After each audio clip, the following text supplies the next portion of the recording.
Bonjour les amis, je suis très heureuse de vous retrouver aujourd'hui pour une nouvelle vidéo directement inspirée d'une de vos questions, pistes de réflexion. Et donc aujourd'hui on va revenir sur la paresse, la flemme et son lien avec la connexion au cœur. Pourquoi est-ce que lorsqu'on est pris de paresse ou de flemme, on perd notre connexion au cœur? Alors déjà j'avais envie d'amener en premier lieu la notion de volonté. Pour moi, la volonté, c'est véritablement ce qui nous permet de venir manifester, de venir ancrer dans la matière nos désirs, nos souhaits.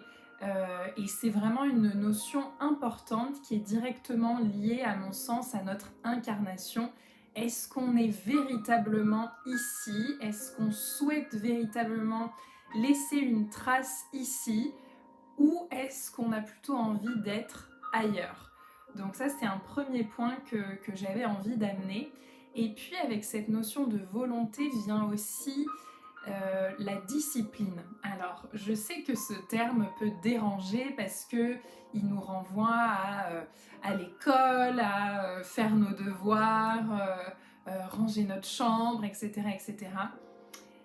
Moi aussi, j'ai pu être là-dedans, mais je pense que la discipline, j'ai appris avec le temps en quoi elle pouvait être précieuse et importante et nous permet d'aller loin, surtout. Euh, Bien sûr que quand on est connecté au cœur et quand on fait quelque chose qui nous fait vibrer, qui nous anime, bien sûr qu'on a davantage de volonté. Mais il peut arriver, et c'est même tout à fait logique, que dans toute une série d'étapes pour nous mener à ce rêve, à ce désir, il y ait des tâches, il y ait des choses qui soient moins agréables. Et dans ce cas-là, la discipline est indispensable, c'est-à-dire voilà, d'avoir toujours cette habitude, ce rythme et ce roulement qui fait que même si à un moment donné la motivation nous lâche, on continuera toujours parce qu'on ne perdra pas de vue notre objectif final. Je pense que vous savez que pour le cerveau, pour créer une nouvelle habitude, il faut à minima 21 jours. Je dis bien à minima, parce que 40 jours, c'est déjà beaucoup plus fort pour que l'habitude s'engramme vraiment dans nos cellules. Et puis alors 120 jours, je ne vous en parle même pas.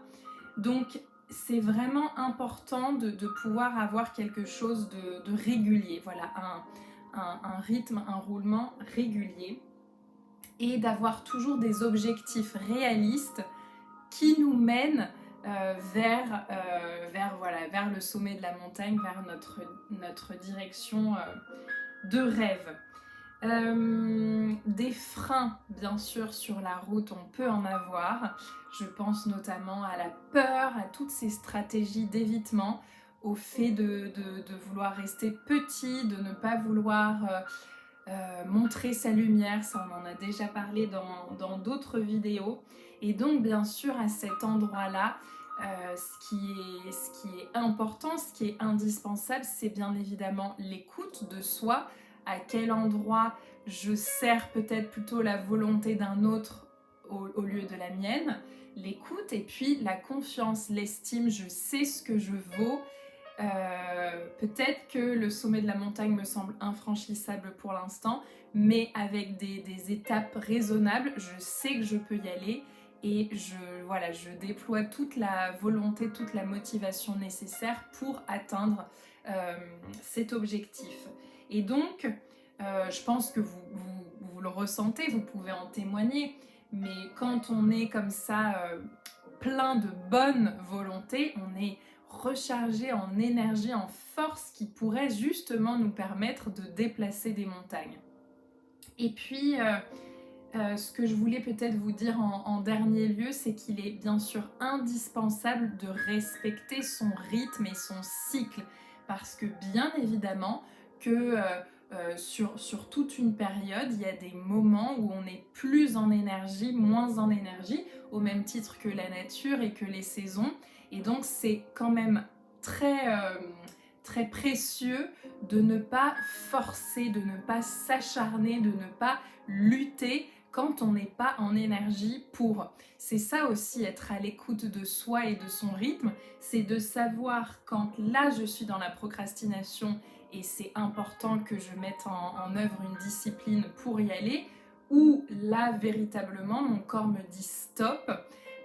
Et c'est important, voilà, que je m'allonge un instant et que je sois pas dans ce masculin qui force trop et qui se blesse.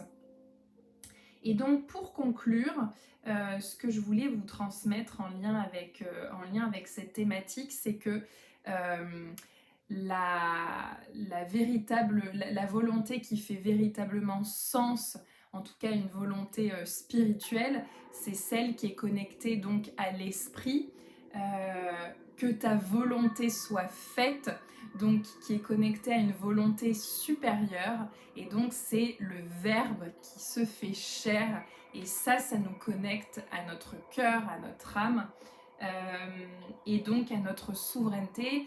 Et la volonté supérieure, elle sert bien évidemment le bien. Et dernier point, c'est que ça se ressent, ça transparaît dans le corps. La volonté, c'est vraiment lié à nos racines, à nos fondations, à notre corps physique. Donc ça a un impact direct sur le corps. Et donc, quand vous faites preuve de bonne volonté pour servir vos rêves et vos désirs, votre corps vous le rend bien. Et en bonus, j'avais envie de rajouter, n'oubliez jamais qu'une discipline n'est en aucun cas vécue comme une contrainte quand c'est vous qui la choisissez, quand vous savez pourquoi vous la choisissez et quand vous vous connectez à ce supplément. Sentez-vous libre, bien sûr, de me laisser en commentaire de nouvelles questions, de nouvelles pistes de réflexion. C'est ça qui me nourrit pour continuer à vous proposer ces capsules. Je vous remercie de votre écoute, de votre soutien, et je vous dis à très vite.